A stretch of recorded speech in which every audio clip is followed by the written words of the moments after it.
Hey guys, how's it going? Good second week. We have our Friday story from Lucky Every Day. This is the first story, and its title is It's Not the Words and the Music, It's the Passion.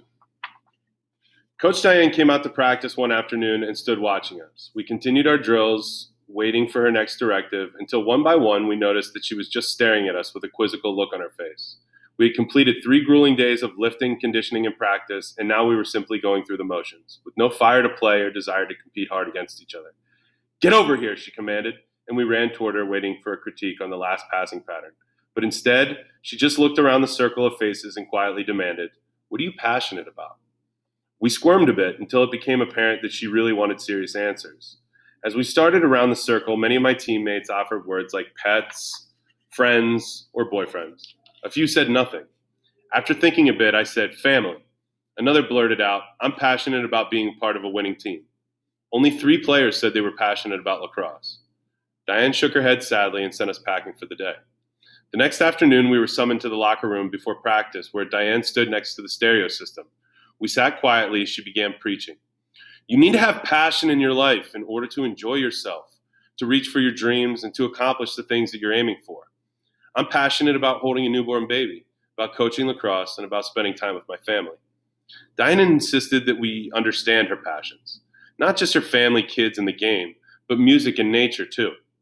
She made us close our eyes and hear the singers she was passionate about, Roberta Flack and Aretha Franklin. "Listen to the joy in their voices and hear how they sound," urged Diane. "It's not the words or the music. They sing with such great passion, such heart and soul. You can feel how these singers love what they're doing. It's not just a job to them, and they're certainly not just going through the motions. If you want to excel, you need to be passionate. Otherwise, why waste your time?"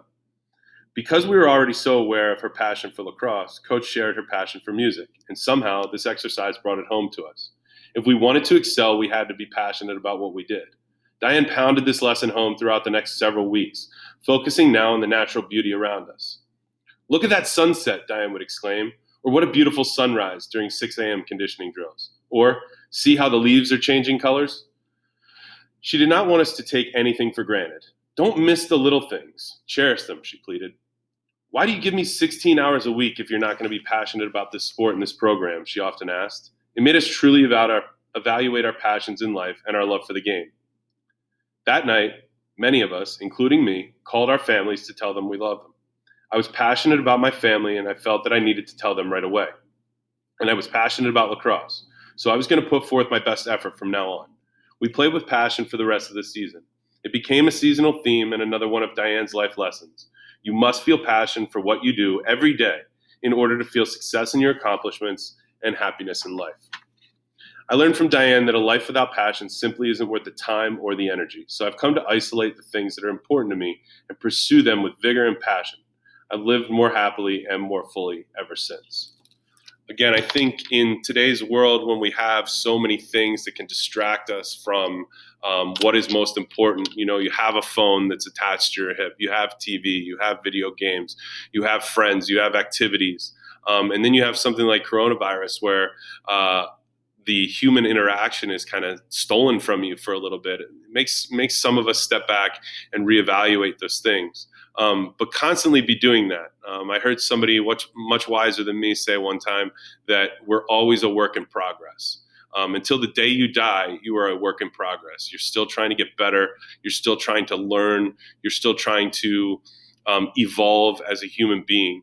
And as you do that, start to understand what matters to you and what doesn't. And if it doesn't matter to you and you can't find value in it and it doesn't make you happy, or it doesn't provide some sense of forward push that you can use in your life, then maybe you want to reevaluate its role with you and continue to prioritize and make sure that the things that matter to you most in life are the things that you cherish and take care of and appreciate. So I hope you do that. That's a good lesson.